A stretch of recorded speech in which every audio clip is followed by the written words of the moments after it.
Anyway, the main piece, I guess, if you listen to this podcast and you know and love us, which we do, Yes. was that there's new stuff from the Wolverine video game. Wolverine. So Liam McIntyre, Australian, is playing Wolverine. He was in what? He was Spartacus. Spartacus, among there we other go. things. He was also Weather Wizard, one of those guys. Oh, yeah. He's been in a bunch of video games as well, but he's the lead in this. So this is from Insomniac. He also did the Spider-Man games. But this one... And there was a big leak years ago, right? Yeah, Of a basic build or something like this. And so this is a whole bunch of gameplay, and we see like Jean Grey and Sabretooth, and Mystique is in it, Omega Red is in it, Sentinels are in it.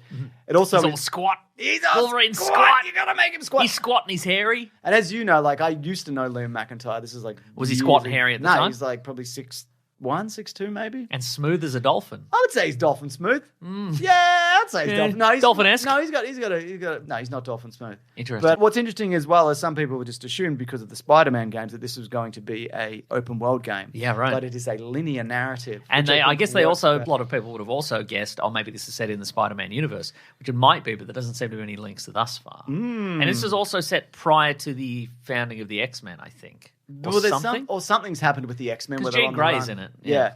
But they know each other, so maybe it's not. Okay. I don't know. Yeah, wow. Look at all those trailer breakdowns that I don't do anymore. A lot of blood in this game. Well, and there's a speaking low of- gore mode. There's a toned down option. Okay, all right. Yeah. Where there's still some blood?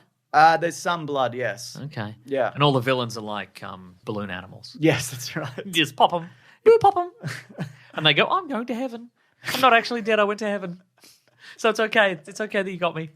So I was looking, because my son really wants to play this, obviously, and I'm like, I don't know, because he's cutting people's faces off. You're going to have to test out low gore mode and see how low gore it really is. And look, he'd be fine with it probably, but also I probably shouldn't let him play Yeah. this. Because also, like, gore when we were kids, it's like 16-bit and whatever. But when you see, like, the insides of a person. When you uppercutted a guy in Mortal Kombat, it was just like the same pixel spray of blood every single time. Absolutely, it wasn't like, yeah. And now they're chopping stuff off. They're chopping it shouldn't dudes be chopped up. off. Chopping dudes up, shooting dudes up. Yep. Different outfits probably in this. People were complaining because his clothes regenerate. Oh, I see. I don't care about that. It is a video game. But also, as some people mention, it could be nanites. Or unstable molecules. Or unstable molecules. I would get stable molecules. You think so? The most stable. Yeah, because maybe, you're hosting a kid's birthday party and all your unstable molecule clothes come off or whatever. That happens. You can happen. you go to prison, and you should. Happen. It can happen. So I would recommend if you're going to a child's birthday party, you wear stable molecule clothes, Wolverine. Yeah, suit of armor. Yeah, exactly. Adamantium armor, man. Oh. Yeah. I'm really looking forward to this. Who are you excited to 15th. see in this game? Wolverine. Besides Wolverine. Yeah, I don't know. I mean, I always love in a game when you get to fight a Sentinel. Yeah. Even if it's bad, which it usually is. We've talked about like when we play a movie spin-off game, it's always interesting to see And we got the one game's, coming up, the actually, game's yeah. interpretation of, say, characters or villains or something or heroes that weren't in the movie originally. You know? Like, the X-Men universe, it's like, what if Iron Man was there? What if he was? But he wasn't. He wasn't. To be Well, clear, we he wasn't. recently we played and recorded, and this will be out in a few weeks, at the paywall stuff. The X-Men video game, which is set between X-Men 2 and 3. Yes. And there's just like Sentinels and all sorts of shit and Hydra. Yeah, and yeah. it's, Yeah, Hydra was an interesting choice. And it's all, well, it was 2006, so it was Yeah. before anybody was using it really. Yeah, that's true. And And Wolverine in this he's in Team X, Yeah. which is his special forces team before he was allowed, X-Men, before allowed he was to allowed run a school. That's exactly right. Yes, Yeah. looks pretty good. It does look pretty good. I know I said this, but September 15th. This will be maybe a day one purchase, depending on how it goes. Wow. But then sometimes I'll do that, and then I won't play the actual game, and people get mad at me. I'm just more mad at myself. Well, you got to buy it day one so you can install it and then install the updates. I want to talk about that later, actually. Oh yeah, we Big freaking time. go. Okay, do you want to talk about God of War? Oh yeah. Okay. So I think it what's looks this cool. game? What's this game? So it is a spin-off game. Yeah. Featuring Deborah Ann Woll from Daredevil Deborah and Ann other Swoll. things. She is looking pretty swole. I don't know. No, I don't know either. But they said we have to glaze this game. Yeah. So we're making I'm happy the pots. to do We're it. making the pots. Yeah. And she in the new God of War game, she is Kratos' wife, Faye. Yep. But who's sort of Who a background. died at the beginning of the new one? Yeah. Yeah. So she's only been a background character, but she has, after her death, she's ended up in this weird dimension. Looks cool. Which you might think is cool. And Jack Quaid is there as a cube. Jack Quaid's a cube. Yep. And he goes, "What's going on in this cube?" Exactly. I think this is.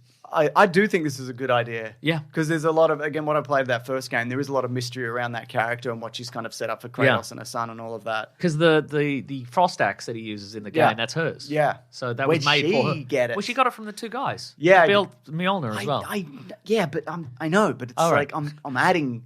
You're I'm not glazing adding the pots. You're not adding anything. Glazing the pots. You're adding nothing to these pots. I'm firing them all day. And you're like, ooh, what if... I know. I already put it on the pot. But anyway, people are mad because of one frame of the trailer where she wakes up and she's like, oh, and everybody's like, she looks old. She looks old and yuck. I've put her through AI and now she's sexy. Well, thank God somebody had the courage to do that. And the patience, I should say. Yeah. Anyway, not everybody, but I think it looks good. I don't know. No, it does look good. They're based on a couple of frames. They're because again, it's the outrage merchants. They need something to get mad at every week. Yeah. And this is it. There's also been a bunch of different God of War spin-off games.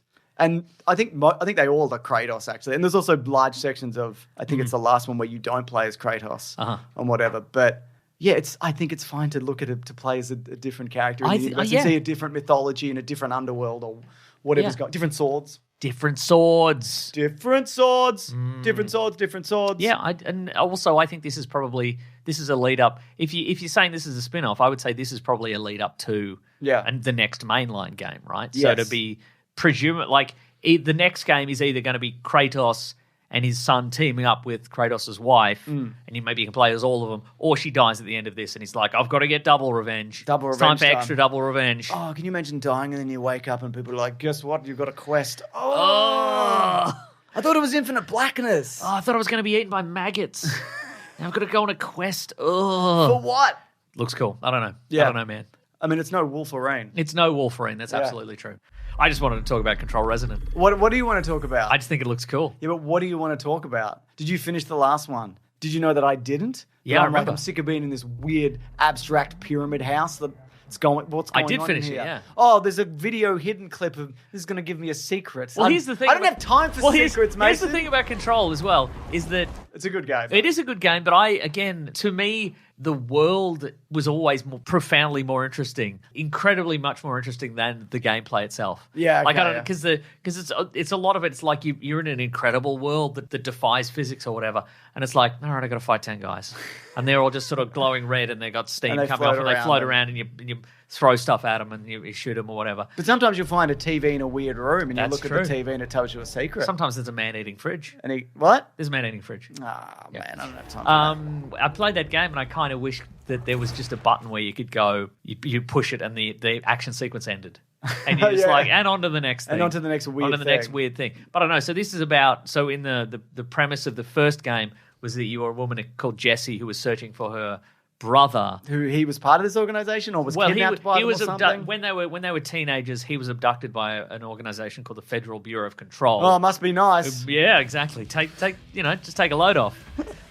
And so she spends many years of her life trying to track this organization down because they don't seem to exist. And then she finally finds them in a building that most people can't see, and it's filled with weird triangles. As soon as she shows up, it gets locked down because it's being invaded by weird triangles, and she becomes the new head of the department because she picks up the cool gun, which means you're the leader of the organization. It's like the Excalibur. Yeah. Or it might actually be Excalibur. It might actually be Excalibur. And you've got to fight a bunch of floating guys and triangles and stuff. But in this, it's set some years after, and all the weird stuff from that building has escaped into New York. And it looks really good, and they're doing a bunch of stuff with like... It's almost like an Arkham Asylum to Arkham City. It is a bit, yeah. Can she fly? Oh, well, this is the brother. Oh, she can fly? She can fly in the first one. He can... Because you eventually build up your weird powers, you build up your weird powers, yeah. So you learn to fly Foo Fighter style. Learn to fly Tom Petty. That's also true. Yeah. But in this one, you play the brother, and you have to, I guess, clean up New York City. But they're doing a bunch of stuff with like you can jump from different planes of like you can sometimes this is the wall, but then you can turn into the floor and you can go and all that sort of stuff. That's kind of a what was that game called? Gravity Rush. It's a bit of that. But the scale of it looks incredible. And again, I'm looking forward to playing some of it and then being like, I shouldn't have spent $1,400 on a PS5. Exactly. And I'll just watch the playthrough of this on YouTube. I think it's going to be the best day of your life. I think so too. It looks good. I mean, if it sounds like you don't love the gameplay, yeah, Maybe you do just watch it on Maybe YouTube. do watch it on YouTube. Yeah, which would save me $1,500. But is that also an interesting enough movie in itself? Honestly, yes. Whoa, there we go. Yeah. You heard it here first, folks. I think- Idiot likes video game story. Yeah. Stop That's the not presses. news. That's everybody who likes video games. Yeah, but people don't like him in the story. They like him for they look like an Babes. anime babe. Babes, Yeah. exactly. That's Anime why babes. people like video games. That's exactly That's right. my understanding. That's what everybody keeps Because everybody likes saying. anime babes. Yeah. Tifa is from Final Fantasy VII is in Street Fighter 6 now. Tifa Final Fantasy what? Tifa from Final spell Fantasy 6. Tifa. Tifa where? What do you mean? In the mouth? Did they fall out? Yes, James. Yes. They're also doing another one of those or whatever, aren't they? Another Final Fantasy VII. They're doing another remake, yeah. That's probably why she's in Street Fighter 6 for cross-promotional purposes. God, I love how things can be cross-promoted. Yeah, but anyway, Control looks just the visuals alone. Like they've just gone. I just love the visuals. Okay. So good. Just stuff where you're like, why are they putting this stuff in movies? Why no movie look like this? They will. They will. Some young YouTuber, some up and coming true. Yes, dude will be like, I grew up on this, and now this is me. This is me. This is me. This is me.